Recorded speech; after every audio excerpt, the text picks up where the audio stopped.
মানুষ সকল ভালো কাজ করে ডান হাত দিয়ে না বাম হাত দিয়ে? মুসাফাহা করি কোন হাত দিয়ে? দান সদকা করি কোন হাত দিয়ে? খাবার খাই কোন হাত দিয়ে? সব ভালো কাজ কোন হাত দিয়ে?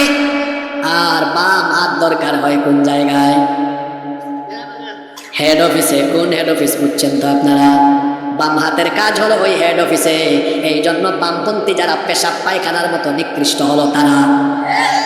খবরদার যুবক ভাইদেরকে বলছি, এই বামপন্থীদের সঙ্গী সাথী হওয়া যাবে। অনেকে আছে ডানপন্থী। ডানপন্থী কারা? যারা কোরআন হাদিসের পথে চলে, আল্লাহ এবং রসুলের দেখানো পথে চলে, যারা ইসলামকেই তাদের জীবন বিধান হিসেবে গ্রহণ করে নিয়েছে। ওদেরকে দেখতে পারে না, ভাই আমরা ডানপন্থীদের সাথে নাই, তো তুই কার সাথে আসিস? ডানপন্থীদের সাথে থাকবে যারা জান্নাতের সাথী হয়ে যাবে তারা। সুবহানাল্লাহ বলেন। যুবক ভাইদেরকে বলছি, খবরদার চলাফেরায় সাবধানতা অবলম্বন করেন। কথায় আছে সৎসঙ্গে স্বর্গবাস, অসৎসঙ্গে। এক লোক আতরের দোকানে ঢুকছে, আতর কিনে নাই, কিন্তু কয়েক মিনিট আতরের দোকানে ছিল। আপনারা বলেন তো এই লোকটার শরীরের সাথে আতরের গন্ধ লাগবে কি লাগবে না? সবাই বলেন না, লাগবে কি লাগবে না? আরেক লোক বিড়ি সিগারেট খায় না, কিন্তু এক বিড়িখুরের সাথে রাস্তায় দেখা হয়েছে, মুসাফা করছে, কুলাকুলিও করে ফেলছে। এখন তার সাথে বিড়ির গন্ধ হবে কি হবে না? কিন্তু লোকটা তো বিড়ি খায় না, তারপরেও বিড়ির গন্ধ হয়ে গেল কেন? বিড়িখুরের সাথে কিছুক্ষণ ছিল। কি বোঝাতে চাইলাম শোনেন, আতরের সাথে থাকলে যেমন আতরের সুবাস গায়ে লাগে, তেমনি বিড়িখুরের সাথে থাকলে বিড়ির গন্ধ লাগে। যুবক ভাইয়েরা শোনেন, বেনামাজি, সুদখুর, ঘুষখুর, চরিত্রহীন, লম্পট নেতা খেতাদের সাথে থাকলে ওদের চরিত্রের মতো চরিত্র আপনারও হয়ে যেতে পারে। যেভাবে বিড়িখুরের সাথে থাকলে বিড়ির গন্ধ লাগে, তেমনি আজে বাজে মানুষের সাথে চললে আপনার চরিত্র আজে বাজে হয়ে যেতে পারে। নামাজি, কোরআনওয়ালা, ইসলামওয়ালা, বিশেষ করে আলেমদের সাথে থাকলেন, আলেমুল আমাদের সঙ্গে থাকলেন, দেখবেন ভালো মানুষদের সাথে থাকলে ওই ভালো মানুষদের ভালো ভালো আমলের প্রভাবগুলো আপনার উপর এসে পড়ে যাবে। সুবহানাল্লাহ। এজন্য হয় আলেম হন, নইলে আলেমের ছাত্র হন, নইলে আলেমের সাগরিদ হন, আলেমদের সাথে থাকেন।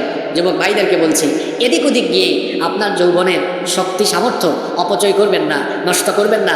যুবক ভাইরা আছেন না ঘুমাই গেছেন?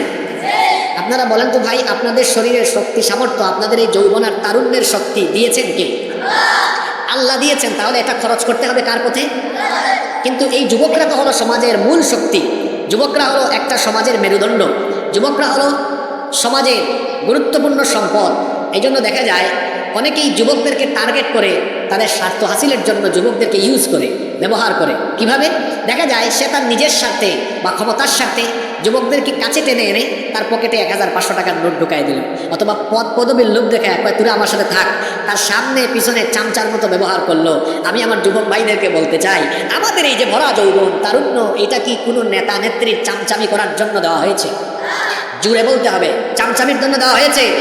আমাদের তারুণ্য, আমাদের যৌবনের শক্তি সামর্থ্য, এই জন্য যদি কোথাও দিতে হয় তাহলে আমরা কোরআনের পথে, ইসলামের পথে, আলেমদের সাথে আল্লাহর জমিনে আল্লাহর দ্বীন প্রতিষ্ঠায় খরচ করব। রাজি আছেন? ইনশাআল্লাহ। আল্লাহ সবাইকে তৌফিক দান করুন। আল্লাহ আমাদেরকে ডানপন্থীদের সাথী বানায় দাও। আল্লাহ বলছেন সেই দিন মাগনামা দেওয়া হবে, কিছু লোক ডান হাতে আমলনামা পাবে আর কিছু লোক বাম হাতে পাবে। ডানপন্থীরা যখন ডান হাতে আমলনামা পাবে, তারা তখন খুশি হয়ে কি বলবে শোনেন।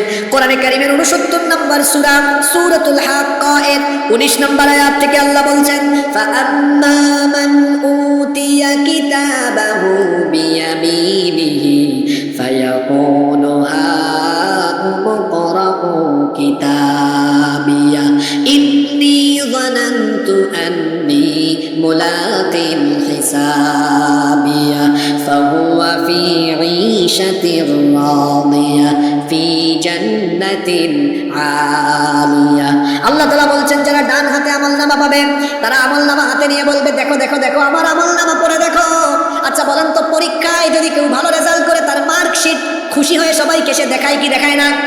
ঠিক তেমনিভাবে জান্নাতীরা আমলনামা হাতে নিয়ে দেখবে, হায় রে হায়, ফজরের সময়, ঠান্ডার দিনে, শীতের দিনে আমার ফজরের নামাজের আমল, আমার সারা জীবনের ন্যাক আমল আমলনামায় আছে। সে তখন হাসরের মাঠে আমলনামা হাতে পেয়ে বলবে, তাকাও তাকাও, দেখো দেখো দেখো আমার আমলনামা পড়ে দেখো।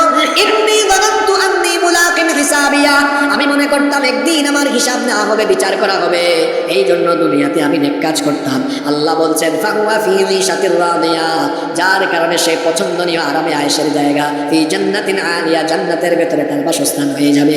আল্লাহ তাদেরকে বলবেন, কুলু ওয়াশরাবু হানিআন বিমা আসলাফতুম ফিল আইয়ামিল খালিয়া, জান্নাতে খাও, মজা করো, ফুর্তি করো বিগত দিনে